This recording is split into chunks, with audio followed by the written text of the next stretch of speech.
Hey, hi, it's Friday. It's another day, another week, another month. Oh my God, March is almost over. Can you believe it? Unbelievable. I mean, this is incredible. It's 2009. Doesn't it seem like it just started and now we're already almost through March? It's amazing. Okay, so anyway, hi guys.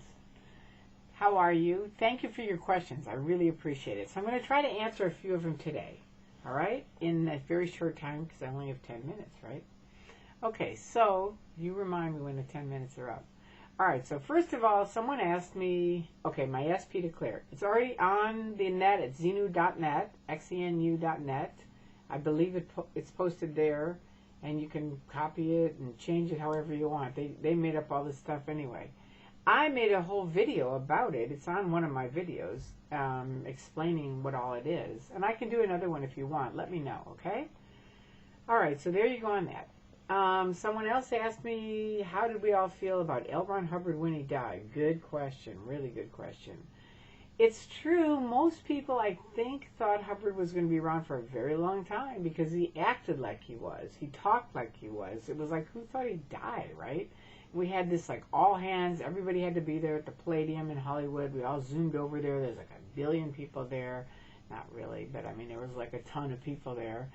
And they started out, this is the surprise thing for everyone. And basically the pitch was that L. Ron Hubbard couldn't continue doing research with his body because it was weighing him down.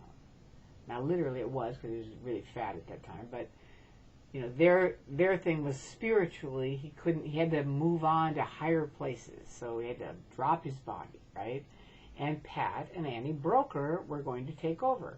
Now most of us who'd even been in for years and years and years were like, Pat and Annie Broker, who the hell are they, right? It turned out they were like pretty good. They were like one of L. Ron Hubbard's best friends, and he trusted them, right? But unbeknownst to him, behind his back, old David Miscavige, who now runs the Church of Scientology, had weaseled in and said to Broker, either you get the hell out of here, or I'm going to have you put in prison for the rest of your life for transporting money back and forth from California, Los Angeles, to Hubbard's ranch, because they'd always go California to Las Vegas in Nevada and then up to the ranch, right? And they didn't pay taxes on it, and it was like $1 million, I think, a week or a month, one or the other, but it was cash, right? And they'd been Pat and these other guys had been transporting it for a long time, right? It was a lot of money. So there you go on that. That was a tricky deal. And how did we feel? I mean, it was really a horrible time because it was one of these like don't ask, don't tell. Like Pat Broker is supposed to take over. First of all, who the hell is Pat Broker? None of us knew. Secondly, all of a sudden Miscavige is there, and he's running it. He's running the show. Things are changing. The finance police come in. All my life, I'd wondered, how did the Nazis happen? I mean, how did that happen, where all those people got that insane so fast? But it happened overnight in Scientology. These finance police came in, and they were taking people in rooms, and they were telling them they had to pay so much money, or else, or if they did this, they had to fly the flag.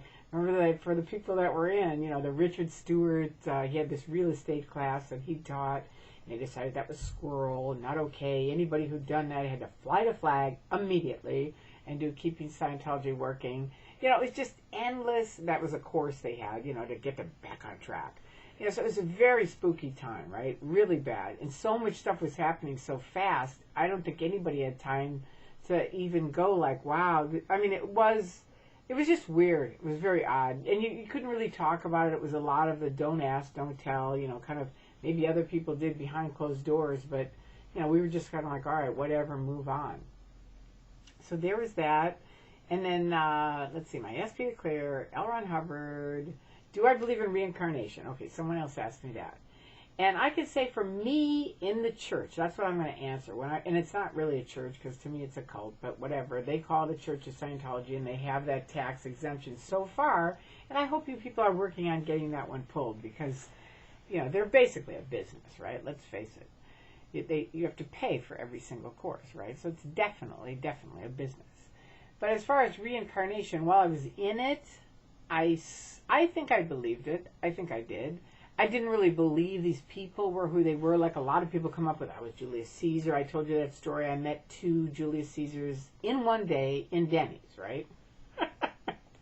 Now that's funny, you got to admit. And, you know, right there, I was like right out of being a hippie, right off of, you know, from Haight-Ashbury.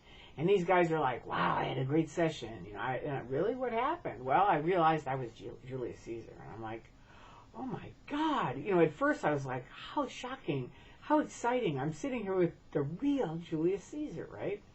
And then I finally shake his hand, say, hey, it was really great meeting you.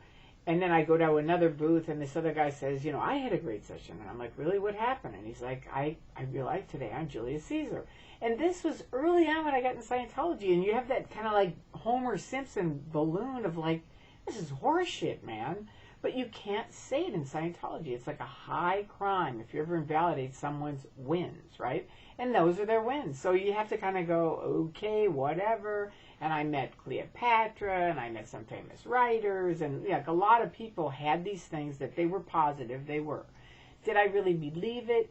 Not really. I didn't. But I do kind of think you can. I'm not sure if you live again or not. I'm not. I'm researching it. But I kind of think, you know, you might come back. I sort of, right now, this is my mode. I think you come back again and again until you learn the lessons that you're here to learn. And then once you do, then you can evolve into something higher. That's what I think. But, you know, I know my friends are going to laugh at me that are like all the, you know, has to be proven, you know, but you have to prove it too, that there isn't something like that. So there you go on that. So that's how I feel now. So anyway, there you go on that. Those are answers to questions. Thank you, all of you who are passing on my links, because I really appreciate that. Like I said, more people are getting out, more people are calling, more families hopefully are getting reunited. There are still plenty of them that are broken up, sad, tragically, and missing their kids, missing their wives, missing their husbands and their loved ones, right? Or business partners that have been broken up. Oh, that's another question that someone said about Way to Happiness. That's the last one I'm going to answer for right now, but ask me any more and I will. I'll try to keep up with it. The Way to Happiness, it's not that the principles in the Way to Happiness are bad at all. No, they don't have any hidden meaning. They're basically a ripoff of the 10 Commandments. Where it gets bad is they go to these doctors, dentists, attorneys, people that are opinion leaders in the community, and they say, you need to help the community. I'll do a whole video on Way to Happiness because it's a little bit longer than that. But that's where it gets destructive, because they're basically using these people to front for Scientology. Because then the people go, well, Dr. Smith is for L. Ron Hubbard, and now they've got a new mission here, right? And it's pretty insidious in that sense, and it's tons of money. And they're basically buying to get the books out. When, you know, the Bible, for a lot of religions, they get that out for free, and that's all right in there. So there you go on that. I better not talk too much longer because I think my time is up. But I hope you guys have a fantastic weekend. I'm going out tonight to hear some music, and I'm very, very happy. This has been an excellent week. Thank you, guys. I love you. Peace.